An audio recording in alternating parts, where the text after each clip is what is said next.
está libre de todos los aranceles y de todos los gravámenes que se le puede aplicar a esa producción, a esa mercancía, perdón. Lo que ya viene un poquito más complejo es el tercer supuesto, cuando el producto se produce en el territorio de uno de los países o de las demás partes, pero también los materiales que se utilizan no son originarios de esos territorios. Pero sin embargo, al momento de que se obtienen, se hace un cambio de clasificación arancelaria y se establecen otros requisitos. Un ejemplo es un poquito más complejo, pero vamos a hacerlo un poquito más entendible a través del ejemplo de un automóvil es ensamblado en México, utilizando partes provenientes de diferentes países, que son los materiales no originarios.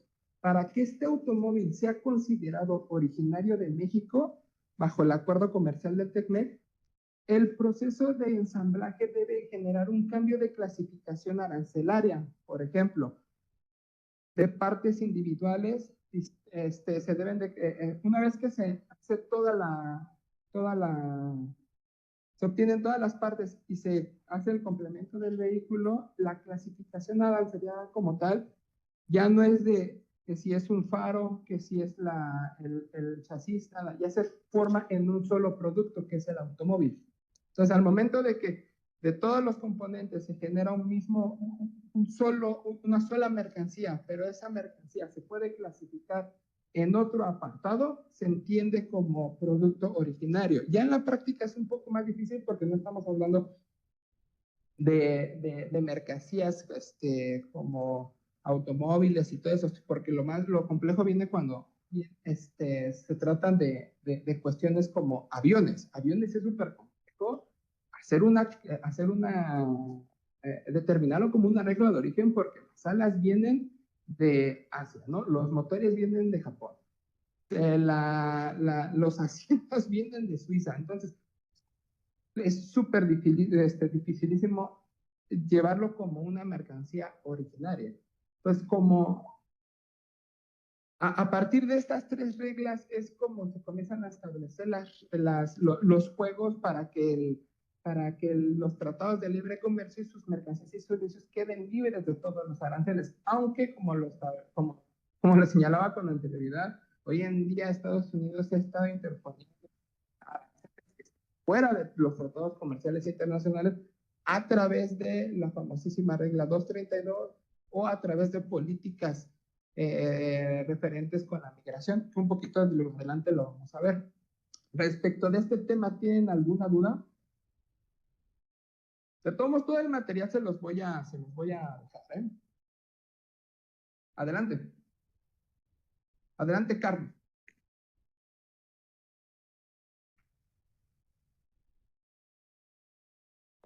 Perdón, la práctica se le conoce como brinco arancelario cuando tienes que hacer ese cambio de aranceles. O sea, por ejemplo, para construir un vehículo automotriz que se clasifica en la fracción arancelaria 8704-3105 o 31, normalmente se va nada más hasta el sexto dígito, bueno, dependiendo, hasta el octavo, dependiendo.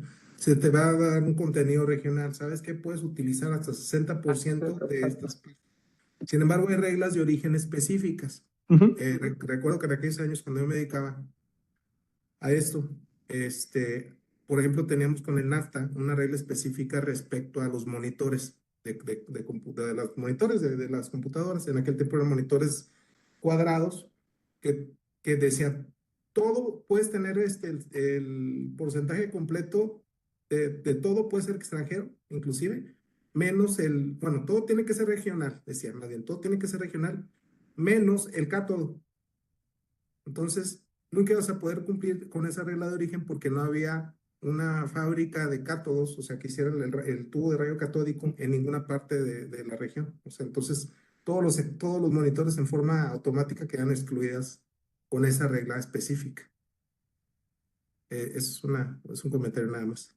Así es, justamente por eso también es conveniente llevar la renovación y la actualización de muchos tratados internacionales respecto de las reglas de origen, porque las clasificaciones arancelarias a través de la ley, sí se hacen, pero ya cuando se aplican dentro de los tratados es cuando se comienzan a ver los límites, ¿no? Un ejemplo también era respecto de una cosa tan pequeña, USB. Antes para clasificar un USB no sabían ni dónde iba, en qué apartado arancelario iba. No lo podías meter como accesorios de computadora, no lo podías meter como discos duros, porque disco duro es muy diferente a una memoria. Entonces, para llevar a cabo la clasificación arancelaria, la verdad es que sí se tuvieron que solicitar ¿cómo se llama? Consultas directamente dentro de los mismos paneles para saber dónde se iban a clasificar esas mercancías. Por eso, desde mi punto de vista, es muy bueno que se hayan actualizado tanto el TEMEC como el Tratado de Libre Comercio con América, con la Unión Europea, porque sí, se tocaron estos temas en específico de las reglas de origen, ya se ampliaron más como tal, ya no hablamos de 3, ya hablamos ahorita de 5 en el TEMEC y 6 en el Tratado de Libre Comercio con la Unión Europea, porque también entraron más productos respecto de la propiedad intelectual, que también la propiedad intelectual ya se amplió, entraron más productos respecto a ahí, más clasificaciones arancelarias. La verdad es que este tema que pusiste, Carlos, sí es muy importante. Maestro, en ese sentido también es muy importante tomar en consideración que al final de cuentas el sistema armonizado de designación y codificación de mercancías no lo maneja la OMA, lo maneja la Organización Mundial de Aduanas. Entonces la Organización Mundial de Aduanas no a cada rato actualiza las tarifas. Pasó en aquellos años cuando se crearon las herramientas electromecánicas. No sabías dónde clasificarlas hasta que crearon un capítulo especial para las herramientas electromecánicas, el capítulo 85. En aquel entonces se clasifican en el 84, ya se quedan en específico las del 85, si mal no recuerdo, y es donde ya las clasificamos. Pero todavía no existía el cambio o la actualización de la tarifa por parte de la Organización Mundial de Aduanas. Y ese es el problema con los cuales a veces se tardan en modificar los tratados. Sí, sí, el problema es que cuando las mercancías no cumplen, algunas veces hasta se quedan en los recintos fiscalizados y es cuando dices, no fue tanto la culpa del productor, sino se intentó clasificar la mercancía o el servicio ahora sí que clasificación, sin embargo, pues no es tanto el país que sala, el país de origen que diga, no entra, no cumple como tal. ¿Alguna otra pregunta? Adelante, Jesús.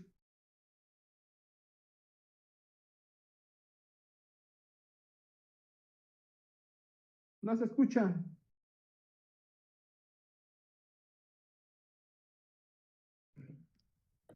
Gracias, maestro. Ya me escuchan, ¿verdad? Sí, Fíjese que, bueno, con relación a las cuestiones de lo que son los certificados de origen o las reglas de origen, en ropa se da mucho. Voy a poner un ejemplo. Hay empresas, tiendas departamentales grandes o empresas maquiladoras que su producto lo fabrican.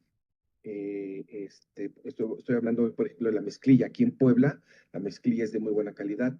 Entonces, aquí lo fabrican la mezclilla, maquilan la ropa, se lo llevan después a Belice. Belice, pues ahora sí ya le ponen el logo y el tipo y todo lo que es de la marca y lo regresan nuevamente a México, pero ya sale más caro.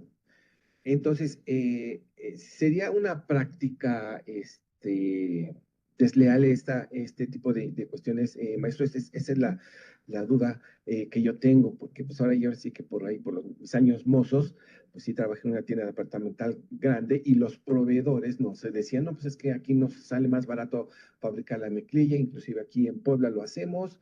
La maquila, se fabrica la maquila,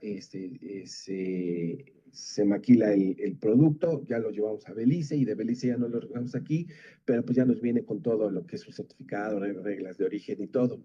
Entonces, esa era mi duda. Obvio es que pues ya sale más caro, dice, porque aquí en Puebla un pantalón de mezclilla te estaría saliendo 20 pesos, ¿sí? Y ya te lo regresas aquí y efectivamente ya ese pantalón ya te cuesta 1,200, a lo mejor ahorita ya de costar como 2,000 pesos. Entonces, esa es la duda que yo tenía, si eso es una práctica leal o desleal. Gracias, maestro. Ok. Como tal, sí se considera una práctica desleal. Al momento de que ese producto vuelve a entrar, lógicamente, si a ti te costó producirlo 20 pesos, pero tú lo estás mandando a otro territorio con un mayor precio, lógicamente que es una práctica desleal porque estaría dañando la producción nacional de ese país respecto de pantalones de mezclilla. Ok, sería doping, pero todo depende de la investigación como tal que lleva a cabo el órgano encargado de ese país. Y lógicamente de que la producción diga, oye, ¿sabes qué? Está entrando este producto en específico, pantalón de mezclilla, que como antecedente en ese territorio lo están dejando a tal precio, pero aquí lo importas a un precio todavía más, más elevado. Sí. Ok, sí, es que es lo que nos llamaba, por ejemplo, anteriormente, hablando así de marcas, ya le fabricaba Dockers, pero pues vaya, lo distribuyen aquí a México y lo exportaban a Estados Unidos al mismo precio y a España, y era el mismo precio para todo.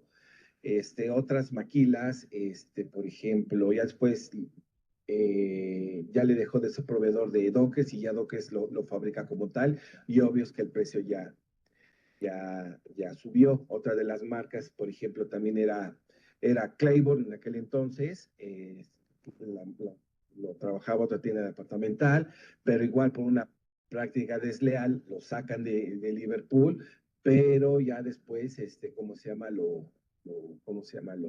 Lo vuelven a insertar, pero ya no con las grandes cantidades. O sea, sí, sí es muchas cuestiones de corrupción, inclusive que pueden llegar a suceder entre los proveedores, ¿no? Para llegar a afectar pues a las economías. Es por eso que sí me llama la atención. Se dice fácil, pero cuando pues tú ya te das cuenta del asunto, pues tú dices, no, pues yo no compro esta mercancía, mejor espero a que se rebaje o lo compro menos acá, o si tengo la oportunidad, por ejemplo, de irme a Belice, pues lo compro en Belice, en donde va a estar más barato que aquí en México. Esa era mi duda, ¿no? Gracias, maestro. Okay.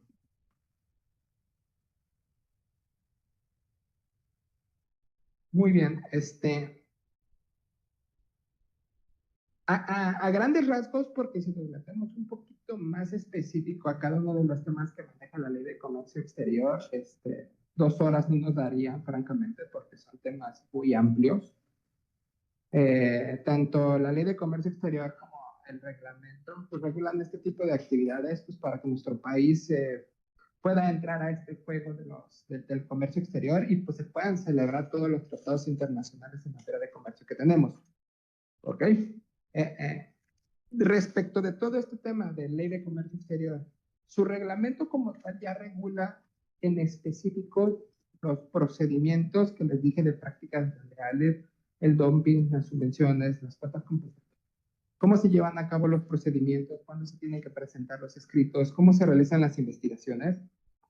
Como se los comentaba, ya dentro de la presentación les dejé unos diagramas de flujo respecto de todo el procedimiento de las 3 operaciones que se llevan a cabo a través de la UCI, para que los tengan ahora sí que en conocimiento, en mente, pero ahorita respecto de la ley de comercio exterior y los temas que manejan, concluimos. Ahorita nos vamos a pasar a tratados internacionales como tal y un poquito más a tocar el tema ya en específico tanto del TEMEC como del tratado con la Unión Europea, porque el TEMEC sí, hoy en día sí es como muy sonado respecto de las actuaciones que está llevando el presidente Donald Trump, los aranceles, las amenazas como tal en el ámbito de migración y la famosísima regla 232 que la sigue aplicando respecto de los aceros, aluminios y todos los derivados con un porcentaje del 25%, pese y a pesar de que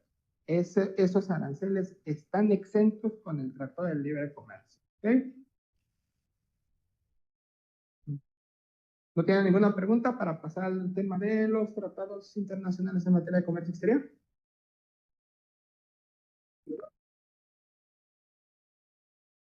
Ok. Ahora bien, un tratado comercial o de comercio exterior se define como aquel acuerdo que establecen dos o más países bajo el amparo del derecho internacional y con el objetivo de mejorar sus relaciones en términos económicos y de intercambio comercial. Su finalidad es establecer reglas para realizar el intercambio de productos y de servicios, eliminando todos los obstáculos, tanto los arancelarios como los no arancelarios, en las exportaciones y en las importaciones y en las exportaciones, ¿no? Estos tratados sí ofrecen muchas ventajas, como acceso a mercados más amplios, una competitividad y acceso a una mayor diversidad de productos y servicios, eliminación de condiciones y barreras comerciales y principalmente intercambio de tecnología, ¿no? Y ahora bien, perdón. De acuerdo con nuestro sistema jurídico, como se sabe, el Ejecutivo Federal es el que puede celebrar los tratados internacionales y tales tratados solo requieren de la aprobación del Senado, sin que sea necesario la intervención de otro órgano para que el presidente pueda ratificarlos o adherirse a ellos en el ámbito. Si bien es cierto, si lleva a cabo un proceso para ratificar estos tratados, las etapas son la negociación, la redacción y la adopción del texto, la firma, la aprobación interna y el consentimiento del Estado en vincularse y la entrada en vigor. Este tema igual viene en la presentación que les voy a dejar, ya es un poquito más del proceso como tal. Los tratados internacionales, una vez que se celebran, ya bajan a aplicación pues, en nuestro territorio. Pero la diferencia que tienen estos tratados internacionales con los demás tratados es que sí persiguen objetivos más específicos, ¿no? Uno es propiciar el aprovechamiento de los recursos productivos del país, promover el acceso de los productos mexicanos a los mercados internacionales. Creo que eso es muy importante. Contribuir a la diversificación de mercancías, fomentar la integración de la economía mexicana con la internacional y contribuir a la elevación de la competitividad del país y más que nada promover la transparencia en las relaciones comerciales internacionales. Hoy en día nuestro país tiene celebrado 14 tratados de libre comercio con 52 países. Los más, desde mi punto de vista, los más importantes es el TEMEC, el Tratado de la Unión Europea. Hoy en día también se intentó en su momento el Mercosur, sin embargo, el Mercosur hasta ahorita México ya no participa por cuestiones geográficas y también porque al final ya no le convenía tanto a México entrar al Mercosur. Sin embargo, de estos 14 tratados internacionales que tiene México, la mayoría hoy en día solamente se ocupan para ciertas mercancías y no se les está dando, desde mi punto de vista, como que la acción necesaria para que México pueda abrir el mercado hacia otros países. Si bien es cierto, Estados Unidos es nuestro mercado principal, también hay ciertos países que pueden complementar estas actividades económicas de nuestro país, como Japón. Uruguay también tiene muy buenos productos, Centroamérica. Sin embargo, a partir de que se han estado modificando o actualizando estos tratados, esperemos que los demás tratados con los que tenga México, pues los vayan modificando respecto a las nuevas mercancías, a los nuevos servicios que se están dando hoy en la actualidad. Asimismo, México tiene 30 acuerdos para la promoción y la promoción recíproca de las inversiones. Son los famosísimos APRIS. Estos APRIS son ya en específico en materia de inversión extranjera. Lo que buscan es promover y proteger la inversión de los extranjeros en nuestro país y la de los mexicanos en el extranjero, con lo que contribuye al establecimiento de un clima favorable para llevar a cabo las negociaciones. Estos APRIS, la verdad, sí son más aplicados por parte de nuestro país.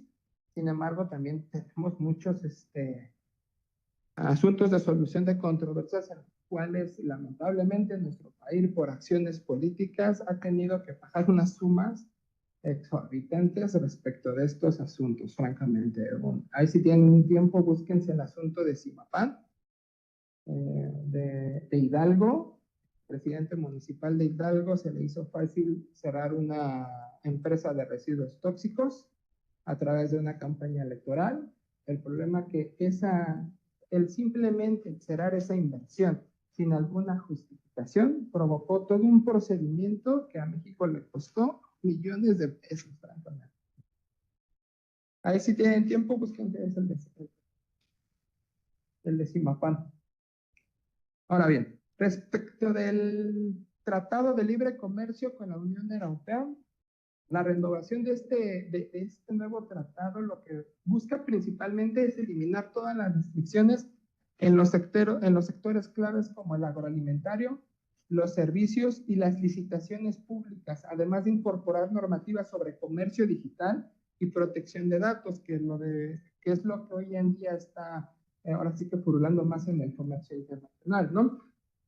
Los principales beneficios que se dieron con el Tratado de Libre Comercio de la Unión Europea es en los productos agroalimentarios, una mayor cobertura de los servicios que se prestan respecto de estos productos, igual una mayor ampliación respecto de la exportación de productos agroalimentarios, plátano, miel, fresas, atún y jugo de naranja.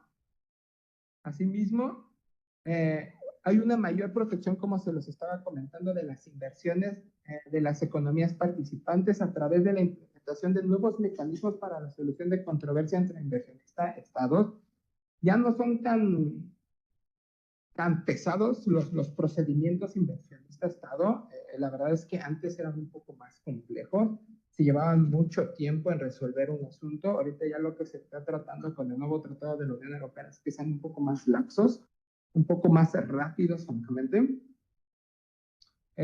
Otro de los temas que se tocó dentro de esta actualización de ese tratado es respecto de las pymes.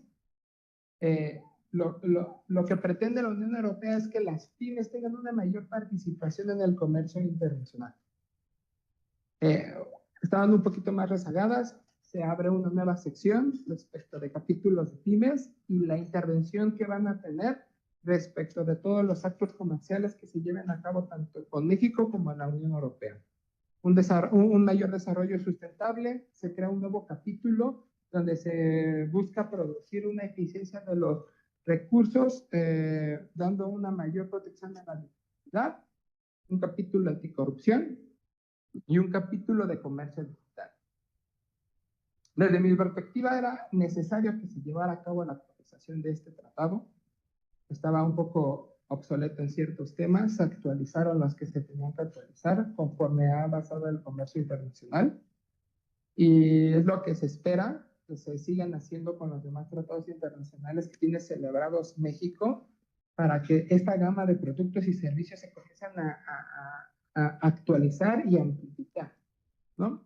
Ya pasando al tema respecto del TEMEC. Este acuerdo entró en vigor el 1 de julio del 2022. Como saben, fue la actualización del tratado del TELCAN respecto de, me voy a escuchar un poquito mal, un capricho por parte del presidente de Estados Unidos para renovar ciertas acciones y para proteger principalmente la industria de los Estados Unidos. Sin embargo, sí se tocaron temas muy importantes en este tratado y que benefician también mucho a México respecto al sector automotriz. ¿Por qué? Porque se bajan los porcentajes del contenido de valor regional referido a la industria del automóvil.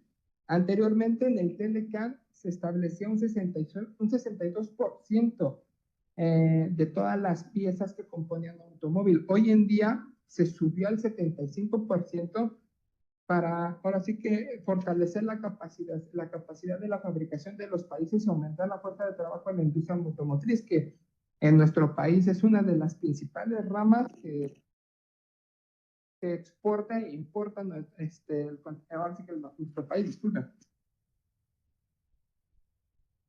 Contiene nuevas reglas de origen Esta finalidad para imponer nuevas reglas de origen es para impulsar los salarios más altos al obligar que el 47% de las fábricas de automóviles sean realizadas por trabajadores que ganen al menos $16 por hora de promedio para el año 2023. Este tema sí fue muy importante porque sí se establece como reglas de origen el impulsar el salario como tal. Entonces, para las fábricas automotrices, al momento de que se sube la fabricación del automóvil, se realiza y que se tenga que realizar por los trabajadores que ganen al menos $16 por hora del promedio del año del 2003, es aproximadamente 3 veces más el pago que normalmente recibe hoy un operario mexicano. Entonces, sí se protegió hasta cierto punto ese lado del sector laboral, que como les comentaba al principio, anteriormente había solamente un antecedente respecto de las cuestiones laborales que hoy en día se ya materializó directamente en el TECMEC. Pero ahorita un poquito más adelante lo vamos a ver. Otro aspecto fue la cláusula de extinción. El TLCAN tenía una cláusula de extinción automática o una fecha de finalización predeterminada del acuerdo. Esto significaba que las tres partes podían retirarse del acuerdo previo a un aviso de 6 meses para retirarse. Hoy en día, el TECMEC tiene una duración de 16 años, con la opción de reunirse y negociar y revisar el documento después de cada 6 años, así como la posibilidad de renovar el acuerdo una vez transcurridos los 16 años. En el 2026 se van a sentar para llevar a cabo ¿cómo se llama? Estas negociaciones y revisar el documento para ver si se han estado aplicando todas las normas que establecen los 3 países. Para el 2026 se lleva a cabo esta reunión. Ahora bien, el tema que les comentaba incluye un capítulo sobre el trabajo en el cual se protegen las obligaciones laborales, haciendo más exigente su ejecución para cumplir específicamente con los puntos de los derechos laborales. Para poder llevar a cabo esto, no sé si ustedes recuerdan que primero nuestro país tuvo que llevar a cabo la reforma a todo el sistema laboral. Era una de las tantas condiciones que estaba poniendo Estados Unidos para que este acuerdo ya se materializara.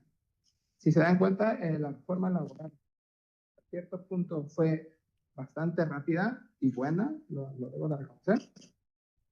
Pero una vez que ya se materializó esta reforma laboral, se le pudo dar oportunidad a nuestro país de poder ratificar este tratado internacional y esta cláusula en específico poderla hacer valer.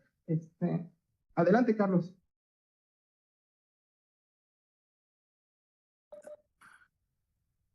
Perdón, era nada más, era de eso, era del procedimiento fast track, ¿no? Se está utilizando mucho.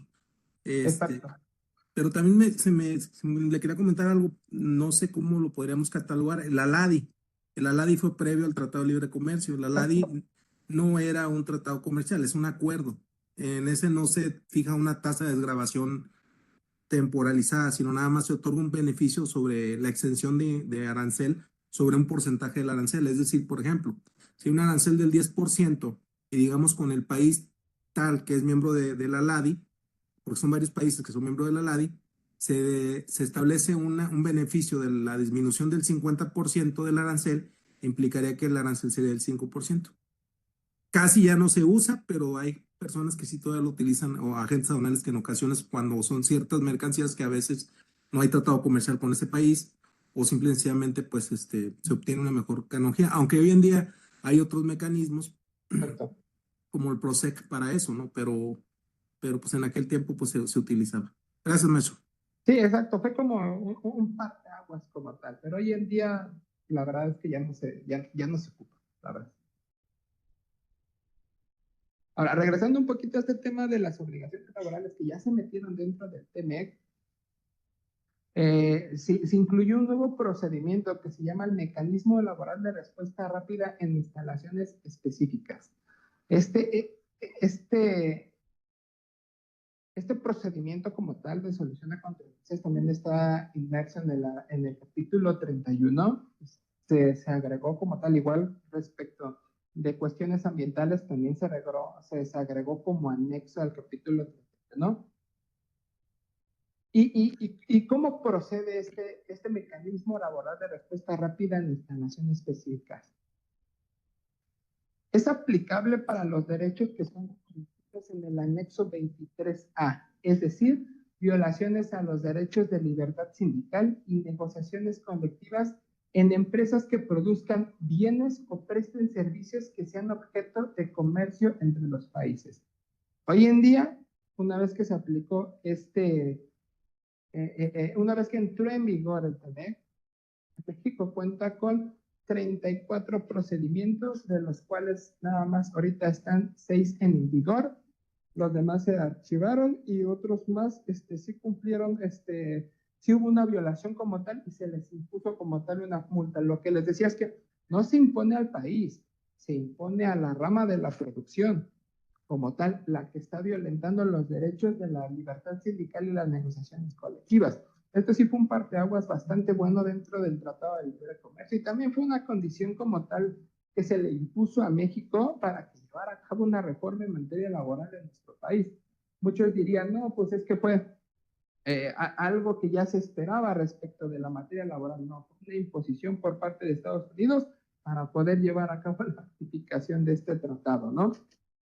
Como les comentaba, las sanciones comerciales no son aplicables al sector productivo, sino directamente a la empresa. Y esta sanción puede hacerse extensiva a la cadena de valor de productos manufacturados. No solamente se aplica directamente a una, sino si ese producto de diferente,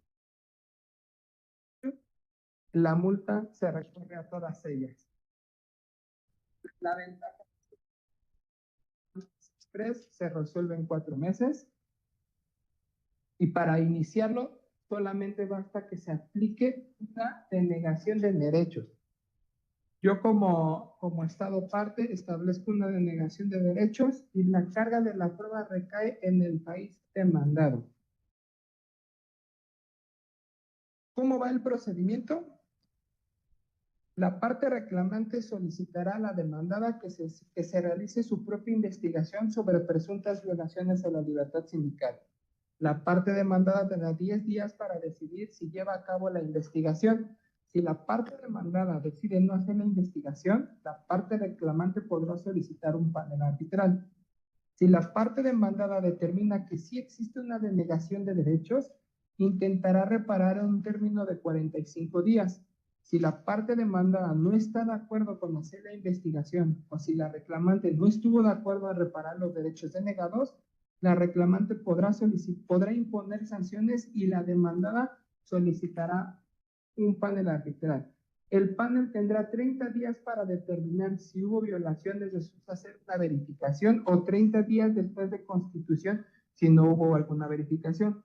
Una vez habiéndose determinado que hubo violación, la parte reclamante podrá imponer sanciones en proporción al daño causado. Adelante.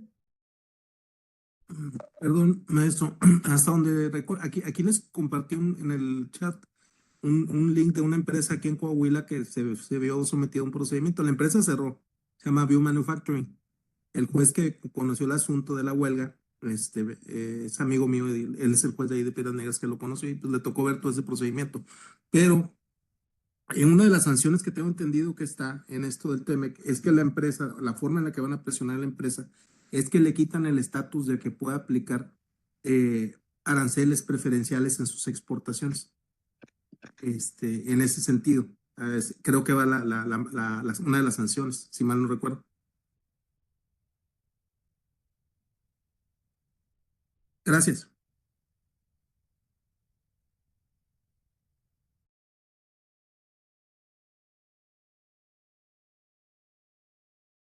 Perdón, se me apagó el audio. Como tal, no había escuchado respecto de esa sanción como tal, pero ¿de qué asunto es? Para descargar el asunto como tal. Aquí se los compartí en el chat. Excelente. Ya pasó, o sea, la empresa cerró, o sea, y se fue eludiendo los pagos y Pero la fue verdad respecto del nuevo sistema de controversias, del nuevo. Sí, se fue por fast track porque ellos, pelearon el sindicato que trató de entrar, se llama Liga Obrera Mexicana. Ese sindicato le quitó el contrato colectivo a la CTM en Silao, en la planta de Silao, y trataron de hacer lo mismo aquí con esta empresa. Esta empresa se dedicaba también a hacer autopartes, pero nada más eran cubriasientos. Entonces, la empresa era muy chiquita, el sindicato entra, gana la titularidad, pero se fueron a 2 fast track con este procedimiento. Y al último la empresa mejor se regresó a Estados Unidos y cerró. En el caso este es un caso de aquí que pasó en Coahuila. Pero esta empresa, bueno, este sindicato ya van 2 o 3 ocasiones que ha tratado de iniciar este procedimiento. Es Liga Obrera Mexicana, se llama. Y Ok. ahí está. No, muchas gracias por compartirlo, sí lo voy a descargar. Digo porque pues, me dedico mucho a lo laboral. No, pues tú más que nadie sabe que este nuevo tema, ¿no? Sí, gracias, maestro, con permiso.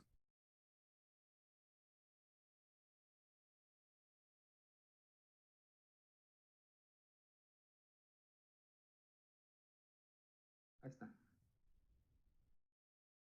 Okay. Dentro de las nuevas modificaciones, actualizaciones, esta creo que es una de las más importantes respecto del procedimiento el mecanismo laboral de respuesta rápida hacia las situaciones específicas. También existe un nuevo mecanismo respecto del medio ambiente, pero este fue el como más sobresaliente. Y también respecto de que se incorporaron nuevos mecanismos como consultas, conciliaciones y mediaciones, audiencias públicas y participación de terceras partes en todos los procedimientos.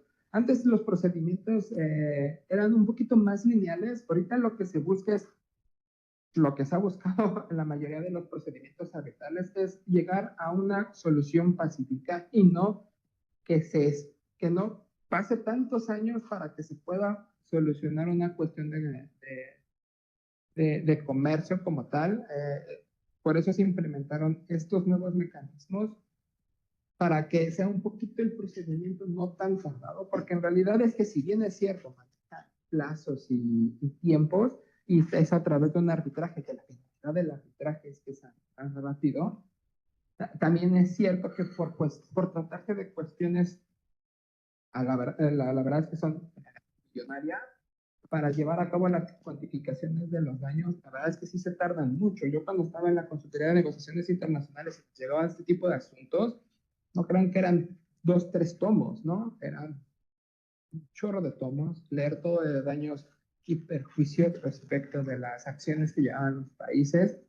Entonces, los términos que se manejaban se cumplían, eran un poquito más largos y a uno no le daba tiempo, francamente, de revisar todo el material, porque no solamente teníamos un asunto, sino también llevábamos cuestiones de inversionista-estado y también de propiedad intelectual. Entonces, sí era un poquito más complejo. Qué bueno que también se adaptó este mecanismo para que los procedimientos se resuelvan lo más antes posible, ¿no? Muy bien. Respecto de estas modificaciones que hubo del nuevo TEMEC, ¿tienen alguna duda o pregunta? Porque el siguiente tema es, ¿qué le espera a los países después de la celebración de este tratado? Maestro, si me permite, ahorita en un ratito le paso lo de la sanción de la suspensión de los aranceles, de las preferencias arancelarias. Ahorita se los comparto. Estaría excelente. Gracias.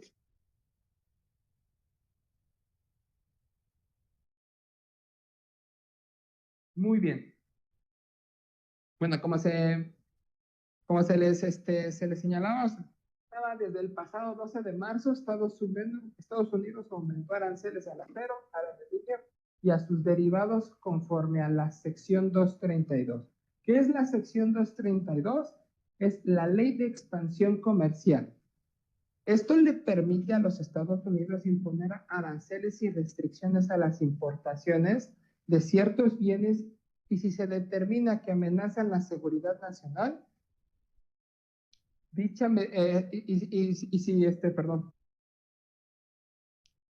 esos bienes amenazan la seguridad nacional. Dicha medida funciona a través de una investigación, la cual la puede solicitar ya sea el presidente o el Departamento de Comercio de Estados Unidos. Y una vez iniciadas, se realizan las consultas y audiencias con el objetivo de determinar si esas importaciones de un producto o productos determinados pueden considerarse una amenaza nacional. en caso de determinar que existen razones que puedan presentar una amenaza para Estados Unidos, queda en manos del presidente la facultad de imponer las medidas, aranceles y cupos, licencias o permisos. Hoy en día es lo que Estados Unidos viene haciendo respecto de ciertos productos, principalmente autopartes, que es lo que afecta más a la industria mexicana. Se vio en el caso de Estados Unidos, comenzaron a aumentar los aranceles de ciertos productos. Sin embargo, China sí ¿por qué? Pues porque Estados Unidos no puede operar, porque no puede operar sin las mercancías y los productos que vienen directamente del continente asiático. Por eso esta medida que impuso China con Estados Unidos era a ver quién soportaba más, y al final, pues Estados Unidos soportó, porque las materias primas que vienen de China son necesarias para, un ejemplo, la cuestión tecnológica de Estados Unidos necesita muchas de las partes de China.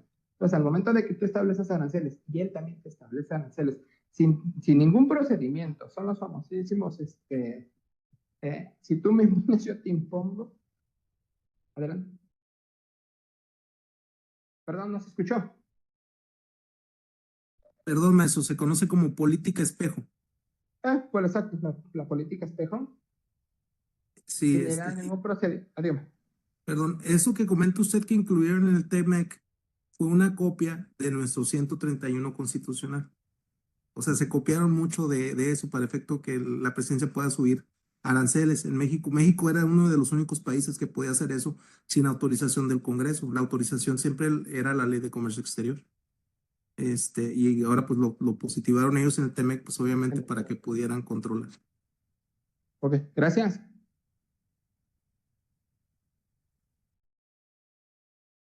Ahora bien, lo que provoca dicha medida es que los países se pongan a renegociar los aranceles que se les están imponiendo, pese y a pesar de que ya existe un tratado que determina qué mercancías están exentas de aranceles, como el aluminio y el acero. O en su caso, no negociar e interponer los procedimientos de solución de controversia, toda vez que, como ya se lo señalé, los aranceles no están cumpliendo con el principio de nación más favorecida, ni mucho menos imponen medidas y el otro punto es que imponen medidas arancelarias más altas de las ya consolidadas. Por regla general, no se pueden establecer aranceles más allá de los ya consolidados, porque sí estarías violentando como tal la actividad comercial. Ahora bien, desde el 2018 Estados Unidos impuso los aranceles del 25 y 10% al acero y aluminio bajo la sección 232, afectando a nuestro país. Nuestro país logró un acuerdo con Estados Unidos aproximadamente un año y se volvieron a levantar esos aranceles. Ahora bien, para este nuevo mandato, nuevamente se señala que se van a imponer el 25% al acero, al aluminio y de derivados, argumentando nuevamente el presidente de los Estados Unidos la preocupación de la seguridad nacional con el interés de proteger su industria nacional.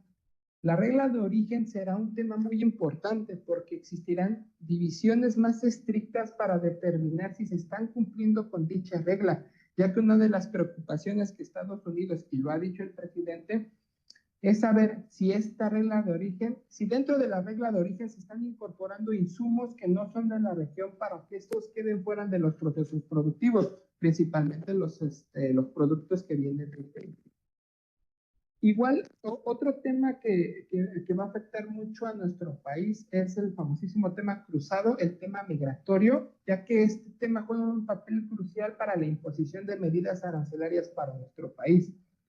Ya cada vez que México ha enfrentado la amenaza arancelaria por parte de Estados Unidos a cambio de un mayor control de flujos migratorios irregulares.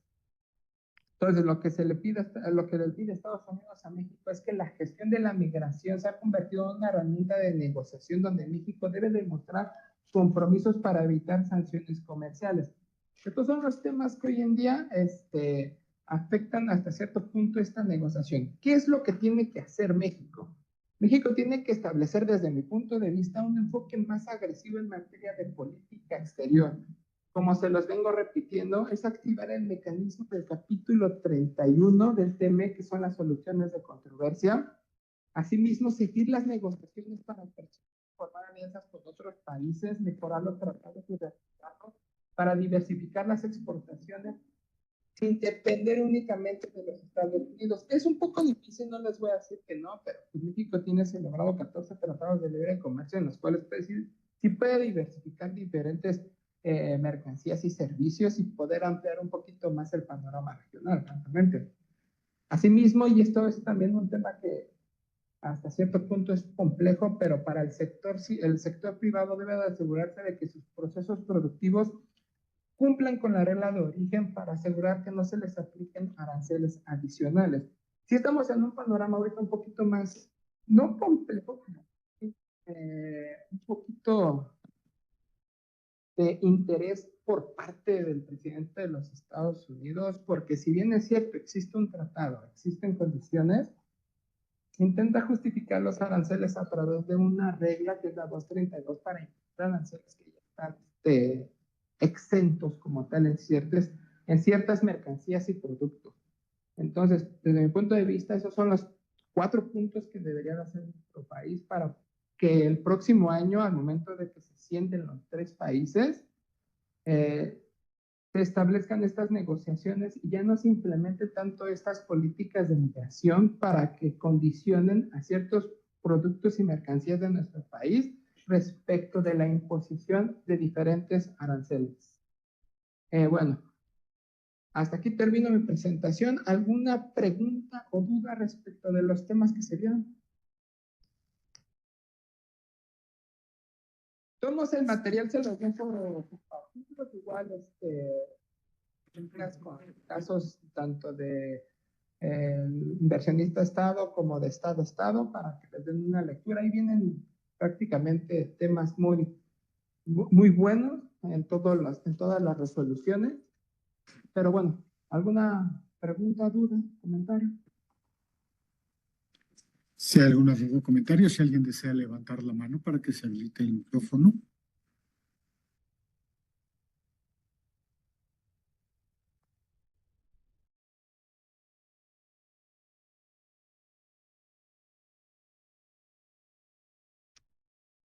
En el chat nos comentan que ninguna, que todo muy claro. Muchas gracias.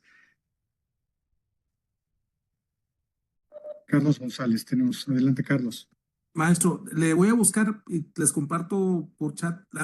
Aquí les compartí el artículo de lo del tratado, pero hay una sanción específica para esas empresas que en un momento dado, como View Manufacturing, esas empresas que tenían procedimientos fast track y que en un momento dado son sancionadas y no cumplen, se les puede suspender la preferencia arancelaria de sus productos cuando vayan a exportar a Estados Unidos. Entonces no podrían, por ejemplo, exportar con la tasa exenta, tener que exportar con la tasa completa del arancel. Nada más que... Siempre y cuando no cumplan con la Siempre y cuando no, es la sanción más como la más grave, ¿no? Que la más grave. que se les suspende la preferencia arancelaria. Pero ahorita voy a tratar de encontrar bien el artículo y lo comparto en una chancita en la próxima clase. Ok, muchas gracias. Gracias, Meso.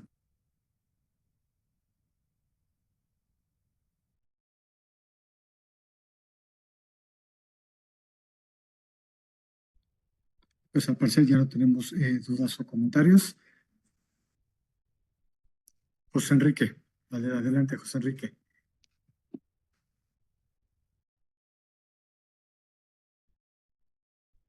Te escuchamos, José Enrique, el micrófono se encuentra habilitado. ¿Qué tal? Buenas tardes a todos. Nada más una pregunta. Las resoluciones que brinda la UPSI, en este caso, ¿son contra las empresas que incurrieron en prácticas desleales o del país de donde emergen las mercancías que se vieron inmiscuidas en el proceso? Contra las empresas, directamente. Se establecen contra las empresas. También se me pasó este detallito de que una vez que se resuelven todos los procedimientos, también existe un recurso, que es el recurso de revisión. En caso de que el recurso de revisión igual sea desfavorable en contra de las empresas, todavía procede el juicio contencioso administrativo, que tenemos en una sala especializada en materia de comercio exterior que lleva este tipo de asuntos. Y en caso de que el juicio tampoco sea favorable, todavía pueden llegar hasta la. Muchas Adelante. gracias. Adelante, Carlos. Es también algo que se me olvidó de cuando yo me dedicaba a esto hace muchos años. En la UPSI, esos procedimientos, la única persona que puede representar a las partes ahí son abogados. No pueden entrar contadores ni personas con... ahí es puro abogado. No puede haber ningún contador, ninguna persona con poder. O sea, tiene que ser el abogado que se ostenta. Es curioso porque es un procedimiento que se lleva, obviamente, ante la misma Secretaría de Economía. O sea, no es un procedimiento seguido en forma de juicio. Y la gran mayoría de los importadores que se ven afectados, o más bien de los productores nacionales que se ven afectados a través de sus cámaras, tienen acceso al SAI, al sistema de pedimentos de lo que antes era aduanas, y les pasan las estadísticas de las mercancías que van ingresando. En un momento ellos se dan dando cuenta cómo están ingresando y con qué precios están ingresando, porque son datos que a ellos se les proporcionan. Y es ahí como ellos fincan sus reclamos.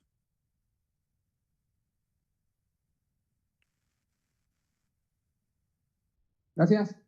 ¿Alguna otra pregunta, comentario?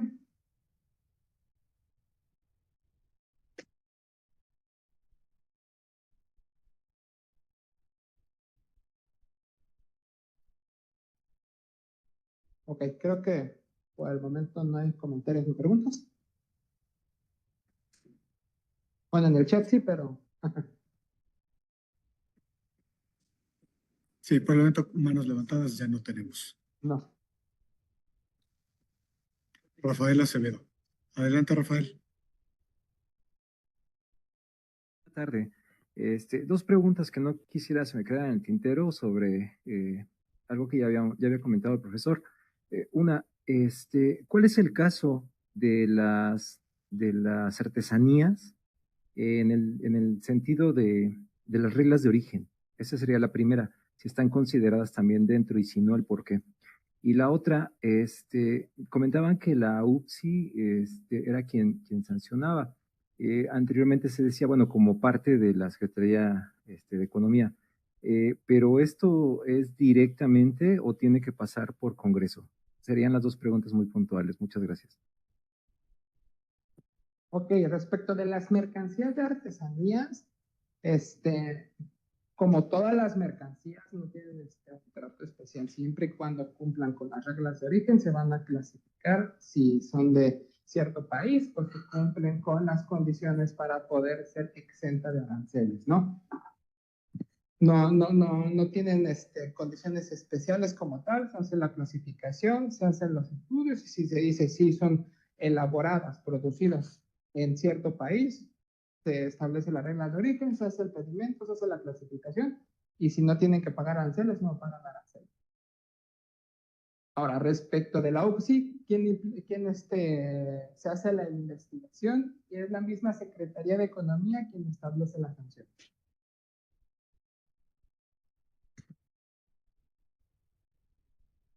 No necesita la autorización ni la aprobación de nadie más. La OPSI hace la investigación. Si determina que afecta a un órgano de la producción nacional, hace las cuantificaciones para establecer las cuotas compensatorias y se establece la sanción. Lógicamente se va a publicar, una vez que quede firme, se publica en el Diario Oficial de la Federación y se dice, esta empresa se le va a aplicar tal cuota compensatoria para que se haga conocimiento de toda la rama industrial respecto de ese producto. Adelante, Carlos. Perdón, maestro, no recuerdo bien. Sí recuerdo que, obviamente, al ser un acto administrativo, o sea, porque la sanción es meramente un acto administrativo, se tiene que publicar y normalmente se sanciona, se menciona, las importaciones que provengan de este país y de esta empresa tienen este porcentaje. Hace muchos años, cuando China no era miembro de la Organización Mundial de Comercio, nosotros impusimos aranceles del 300% a esas mercancías sin necesidad de hacer mayor investigación. Sí se tuvo que hacer, pero no se requiere investigación. Cuando los países no son miembros de la Organización Mundial de Comercio, se pueden imponer las cuotas compensatorias sin mayor problema. Ahora bien, lo que sí no recuerdo, y aquí tal vez, porque ya hace muchos años que no hago esto, tengo entendido que como sea, tiene que pasar, la resolución tiene que pasar al COSEX, ¿no? A la Comisión de Comercio Exterior, ¿no? ¿O no? Como tal la resolución, Una vez que quede firme, yo recuerdo que cuando trabajaba allá adentro, no. No, ¿verdad? Nada más cuando se va a subir a arancel o cuando se va, o sea, Cuando se porque vaya es, a terminar, sí. pues sí, porque al final de cuentas el que tiene la Tiene facultad que- es el presidente, pero tiene que tener la autorización del COSEX, que al Exacto, final pero de como cuentas tal, siempre la va a tener porque son puros secretarios de Estado. al momento de emitir la sanción y eso, no. No Ok. necesita la OPSI autorización de nadie, se emite una vez que se establece el arancel, bueno, la cuota compensatoria, pues lógicamente sí debe de ser, lógicamente, pues, a través de un decreto, pues sí necesita pasar por. Pero tendría que pasar por el secretario de Economía también, cuando menos para ordenar la publicación, ¿no? Sí, sí, sí, sí. O sea, para la publicación sí, Para la pero pura para imponer publicación. para Para la emitir la sanción. resolución, no. Ok, gracias, maestro.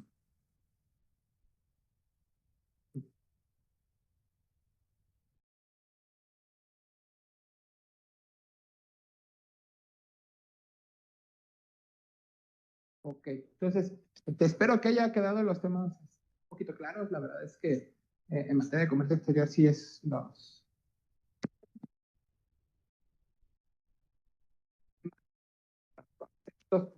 pero ya, le digo, con la presentación voy a ser un poquito más específico y a definir bien los conceptos con ejemplos, porque creo que el ejemplo es el que, con el que se entiende mejor la definición como tal, ¿no?